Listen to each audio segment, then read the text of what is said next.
In recent years, the Tuvaluan government has attracted much attention with a series of dramatic press conferences.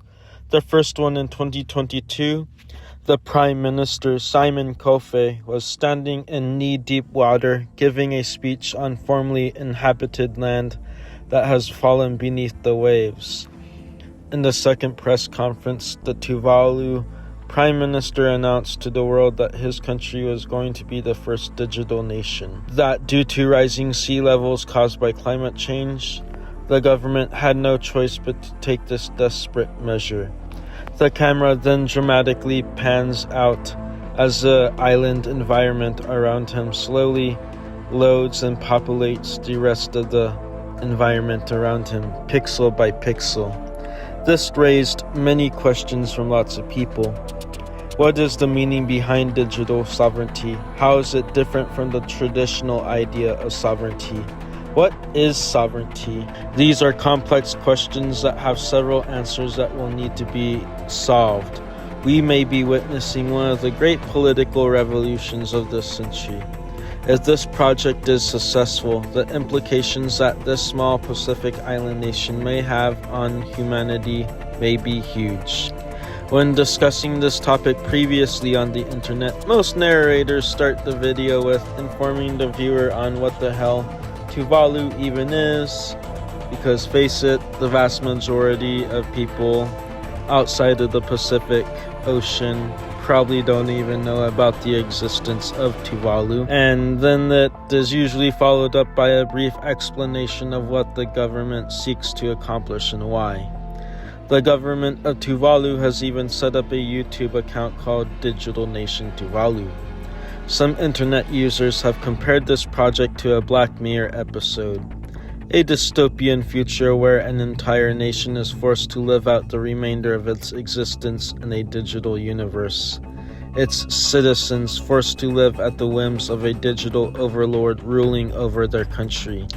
What are the benefits and concerns that will arise for Tuvaluans and the world as the island moves ahead with its project? My biggest question is if Tuvalu successfully becomes a digital country that is recognized internationally, what is stopping the world from stopping at Tuvalu? Perhaps other marginalized groups will see what this Pacific Island nation has done and try to replicate it. My thinking immediately goes to the Kurds, the largest ethnic group on Earth without a sovereign state, and they're located in the Middle East. There have been militias fighting for some form of autonomy over the decades. Their group has to contend with 4 different governments within that region: Iran, Turkey, Syria, and Iraq. What if they realize they can gain some rights as a sovereign state by declaring independence digitally? Even though they own no territory in the physical world, what will be the requirements to officially be recognized as a digital nation? Should there be a rule that requires an entity to possess sovereign land before recognition? When does recognition of digital sovereignty become an issue that is simply, how much has the current government adopted current technology, versus recognition or the lack of recognition being a political statement? Once again, using the Kurds as an example, what if Turkey's neighbor Armenia recognizes a digital state while Turkey itself refuses to recognize even the Kurds' physical existence? The world should recognize this as a potential source of division and consternation among nations and governments in the future. And people today should work together to try their best to come up with a viable solution that will ensure peace and cooperation moving forward. While cybersecurity is important in the modern world, it will be even more important in the future as the survival and existence of entire nations may be at stake. Digital nations will have to form a strong and coherent defensive strategy in order to protect the integrity of their country. Issues that we have seen in the initial iteration of the metaverse will manifest themselves in future metaverse projects like this.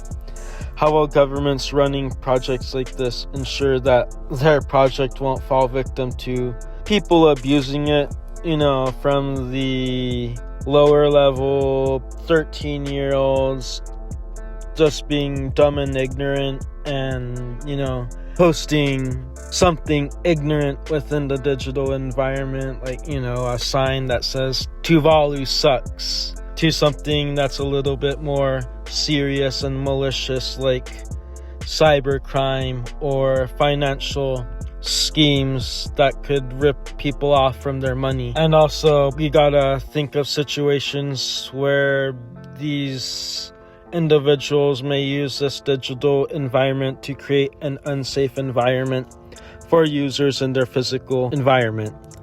So, how can governments and countries work together to ensure that the entirety of the digital nation itself is protected, as well as the individuals that reside within that digital nation? If the government of Tuvalu is running the digital version of the country, then who is running the universe that digital country operates in? Since Meta is based in the US, will the US get first dibs on what happens in the digital world? Or will some international body step in to perform management and oversight duties? If digital sovereignty can be recognized, then it can also be refused. Can an entire country's existence be threatened with a simple pull of a plug? When does digital sovereignty begin and when does it end? At the creation of a simple website? Or does an entity that wishes to be recognized need to invest in forming a metaverse universe? Will these digitally sovereign entities need a prior connection to real, internationally recognized land in order to be eligible to even be recognized as a digital nation? Currently, no one really seems opposed. However, there will be a country in the future that thus declares absolutely not when asked if they recognize the sovereignty of any digital nation. Opponents will wonder, why is this nation deciding to take a stand like this? Do they view it as an affront to their own sovereignty, or somehow see it as some other threat to their government's power? The creators of the Tuvalu project claim that their democracy is also going to be uploaded, along with their culture and other artifacts. Will countries across the world start experiencing revolutions of their own in how their political systems work, instead of having to go through the process of setting up physical election voting sites, hiring the personnel, counting the ballots in the ballot boxes? Software engineers and officials will be able to coordinate with each other to set up nationwide elections that can take place mere weeks at a time. This would change the dynamic of how a political system would work within society. It would greatly democratize a process among the population. However, there will definitely be a battle between the public and central government over what can be delegated to these elections, and what responsibilities and decisions should still be delegated to a central authority. Fighting for democratic rights and freedoms are different in a digital environment versus the physical world. For instance, as I was brainstorming the script for this video while driving in the desert of southern Arizona, I realized no matter what I think of the government at the moment, I brainstorm these ideas and what they think of me. The government can't send anyone to do anything to me because I'm out in the middle of nowhere and it's the physical world. A government agent isn't going to fall out of the sky and crash through the roof of my car. However, how does that dynamic change if your country is digitalized and transferred to the metaverse? Do you truly have privacy and freedom of thought? Government minds and software can easily detect what you are thinking, and who knows what they can do to your account and avatar. Can a physical country coexist with a digital version of itself?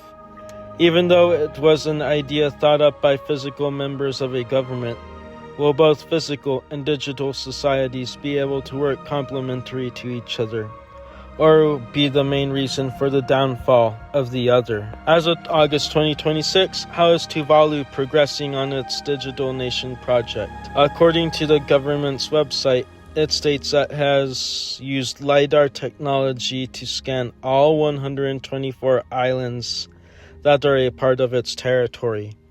The country has installed 2 new undersea cables to increase internet access to its current population. Currently, 25 countries recognize Tuvalu's digital sovereignty. Recognition is pretty regionalized, with the vast majority of nations belonging in the Pacific region. Only 3 of the 25 nations aren't island nations: Venezuela, Gabon, and Kosovo. Can you actually visit this digital Tuvalu? From the little research I did, it appears that it isn't quite ready to be available to the public yet. When you ask your browser to pull up a link, it simply doesn't and directs you to the previously mentioned government website. So if you wanted to take a digital tropical adventure with your VR headset, I'm sorry to inform you that the virtual nation is still under construction. I also gotta ask, can anyone visit Tuvalu, or will only Tuvaluans be allowed to use the site? Or am I gonna have to get some digital passport to visit? The other challenge that Tuvalu faces is they need to do a pretty good job at orchestrating a marketing campaign to make sure that Tuvaluans within the country know about this project and can contribute to it and use the software. And more importantly, inform Tuvaluans who are part of the diaspora of this project and inform them that this is a new way that they can connect with their community, connect with their culture, and keep the ideals of their society alive for generations to come. Thank you for watching this video, and don't forget to like and subscribe. I just wanted to comment on what is going on in this little Pacific island and look into why what is occurring there does have some relevancy to what I've been discussing over the last few months regarding technology in the future. What do you think? For all I know, the Digital Nation project in Tuvalu could lose funding and quietly sink into the abyss of irrelevancy. However, I thought it would be interesting to consider the possibilities. Feel free to leave your opinions below on either the current Tuvalu project or where it should be headed in the future.